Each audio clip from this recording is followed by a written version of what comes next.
નમસ્કાર. મનસુખભાઈ સુવાગ્યા, અધ્યક્ષ જળ ક્રાંતિ ટ્રસ્ટ રાજકોટ. આજનો વિષય છે બિયારણનો ગોવંશ. ગીર કાંકરેજ ગાય અને ભારતની ગાયો લુપ્ત થવા આવી ત્યારે ઈશ્વરની જ કોઈ પ્રેરણાથી એણે પ્રેરણા કરી ગીર ગાય આપણા આંગણે. એ સૂત્ર આપ્યું, 5 સિદ્ધાંતો આપ્યા.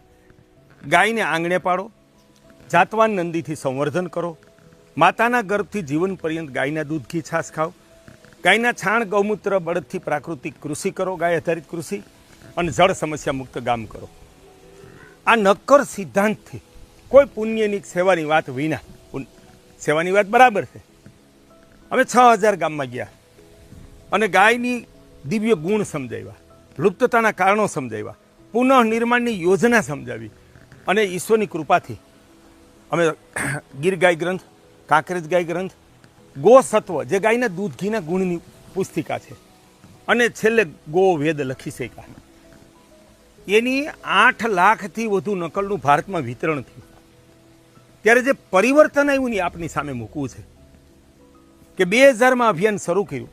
પછી અમે જસદણ સ્ટેટ, સત્યજીત કુમાર ખાચર, ભાડવા રાઘવેન્દ્રસિંહ અને પ્રદીપસિંહ રાવલ ભાવનગરના, કે જેની પાસે ભારતનો સર્વશ્રેષ્ઠ ગૌવંશ હતો, એને પૂછ્યું કે ગીર ગાયની સંખ્યા કેટલી? તો કે સંપૂર્ણ સુધી 1000. હું કહું 5000થી વધુ જ નથી? તો કે ના, બિલકુલ નહીં. અમે પહેલું જ ગીર ગાય આપણા આંગણે પુસ્તકમાં એને સંખ્યા લખી 5000. અને 2005માં ગિરનાર પ્રદક્ષિણા ફરી અને ઐતિહાસિક ભારતનો કે વિશ્વનો પહેલો એ સંકલ્પ હતો, 10 લાખ જાતવાન ગીર ગાય નિર્માણનો સંકલ્પ લીધો. આ 5 સિદ્ધાંતો ઉપર હજારો સભા લીધી, 8 લાખ પુસ્તકો વેચાણા. ત્યારે જે પરિવર્તન આવ્યું ને એ પ્રમાણે છે. વર્ષ 2023 મે મહિનામાં મેં પ્રદીપસિંહ રાવલને મળ્યા.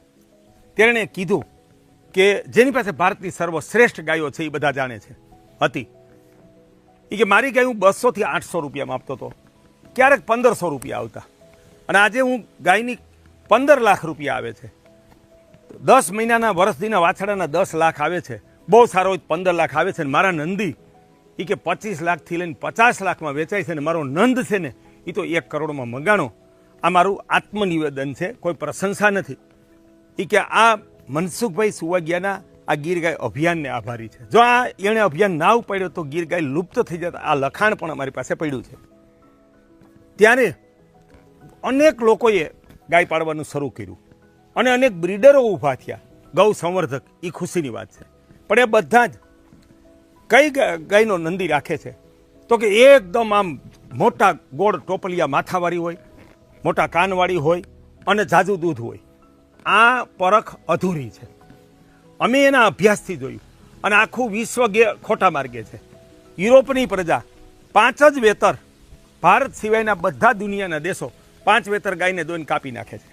પણ મેં મારા જીવનમાં આ ગાયના ઊંડા અભ્યાસમાં જોયું કે જે ગાય લાંબા સમય સુધી દૂધ આપતી હોય એ જ સાચી દૂધાળ ગાય છે. મારી સામે જે ગાય ઊભી છે એ ગાય મેં જ એક ગોપાલક પાસેથી યોગેન્દ્રભાઈ ખાચરને લેવડાવી છે. યોગેન્દ્રભાઈ, આ ગાય કેટલા વેતર વિયાણી છે? આ ગાય 16 વેતર વિયાણી. 16 વેતર. પેલા 6 વેતર સુધી એને 1 ટંકનું દૂધ કેટલું હતું? 1 ટંકનું લીટર વાછરું ધવડાવતા 7.5 થી 8 લીટર. 7.5 થી 8 એટલે 9 લીટર દૂધ આને 1 ટંકનું હતું. અમારી દ્રષ્ટિએ આ સૌથી આદર્શ દૂધ છે. બધી જ ગીર ગાય એમ માની લો અમે જોઈ છે, જેનું 1 ટંકનું 7 થી 9 લીટર દૂધ છે ને, એની તંદુરસ્તી ને યૌવન ને ફળદ્રુપતા આજીવન જળવાય છે. 10 લીટરે જોખમ થઈ જાય છે. અને 10 ઉપરની જેણે દૂધ લેવાની કોશિશ કરી એ બધી જ ગાયોના 3જા વેતરથી 5મા 6ઠા વેતરમાં 1 થી લઈ અને 3 આંચળ કે 4 આંચળ ખરાબ થઈ ગયા અને ગાય નકામી થઈ ગઈ. ત્યારે ખાલી દૂધ અને રૂપ જોઈને નંદી પસંદ કરવું એ બરાબર નથી. અત્યારે આ ગાય કેટલા વેતર વિયાણી રહી છે? અત્યારે આ ગાય 16માં 16 વેતર વિયાણી છે. હા, 16 વેતર વિયાઈ ગયા. આ ક્યારે બીમાર પડી? ના, કોઈ પણ દિવસ આજ દિવસ સુધી બીમાર નથી પડી. 1 રૂપિયાની દવા નથી કરી. 1 રૂપિયાની દવા નથી કરી અને 1 પણ આંચળ ગયો નથી. ત્યારે આની લંબાઈ, આની ઊંચાઈ, એનું પૂંછડું 15-16 વેતરે ચુસ્ત આવ, સપ્રમાણ આંચળ, સીધી મજબૂત ખરી, પાતળી ચામડી, લાંબી ડોક, મુલાયમ પાતળી ગોદડી, આ અને કાન અને સિંગ, આ સંપૂર્ણ ગીરના લક્ષણ છે. એક ભ્રમણા છે કે ઘણા માટલા જેવું ગોળ માથું હોય તો જ પ્યોર ગીર ગણાય. ના, જેને પણ આ રીતના સિંગ હોય કુંઠા, એમાં માથું ના નીકળે. ગીર ગાયને માથું ઉપસવાનું કારણ માત્ર એના સિંગ છે. જો ભીલા સિંગ હોય તો બહુ ટોપલિયું નીકળે, માછિયામાં પણ ટોપલિયું નીકળે, પણ કુંઢા સિંગમાં ના નીકળી શકે. ગીર ગાય ક્રાંતિના પ્રણેતા તરીકે અને ગોવેદ ગ્રંથના લેખક તરીકે મારું નિવેદન છે કે કુંઢા સિંગમાં આટલું માથું હોય તો આ 100% ગીર છે. અમારી ચેલેન્જ છે કે આનું કોઈ બ્લડ ચેક કરાવે, 100% ગીર આવશે. કારણ કે આ તો પરંપરાનો ગીરનો વેલો છે. એનો પણ અમે 2000ની સાલથી અભ્યાસ કરી છે, ત્યાંથી આ લાવ્યા છીએ. આ ગાય જ્યારે જે પશુપાલન ખાતું 305 દિવસનું દૂધ ગણે છે, એમાં આનું દૂધ 4000 લીટર થાય છે. કારણ કે 11 કેટલા મહિને દૂધ આપે?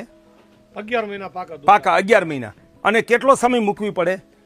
આપણે મૂકવી હોય તો મહિનો મૂકવાની, એક જ મહિનો મૂકવી પડે તો છે. બીજા વેતર અને તોય પાછું દૂધ ફૂલ થઈ જાય છે. અને જ્યારે મૂકો ત્યારે કેટલું દૂધ હોય છે?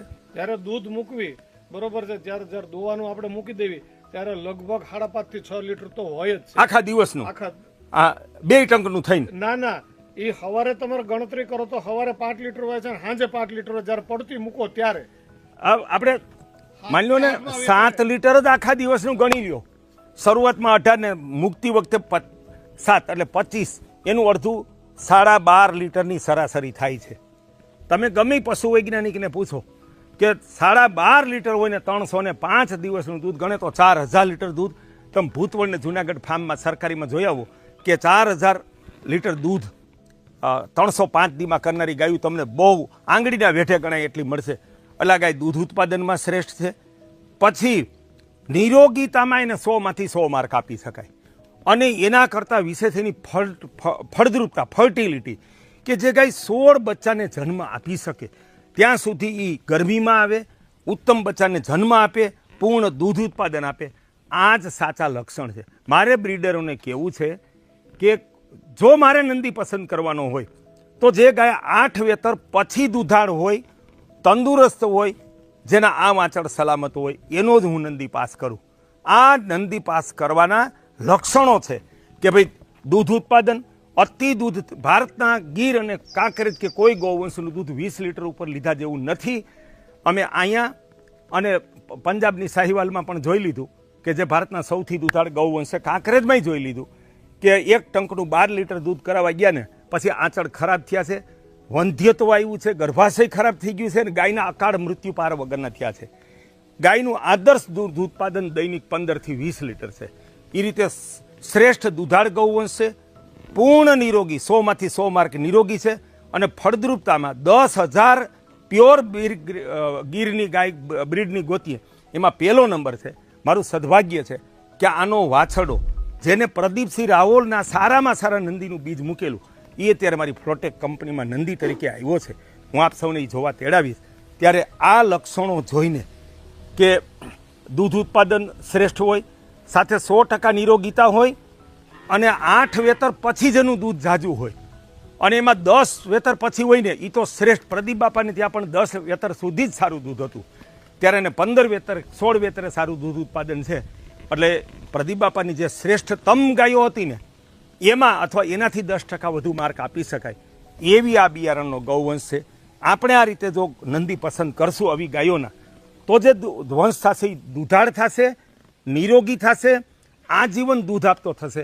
એટલે ગાય અનાથ નહીં થાય અને બોજારૂપ નહીં થાય. આ એનું ખરું વિજ્ઞાન જાણવા માટે અમારો ગોવેદ ગ્રંથ મંગાવીને વાંચો.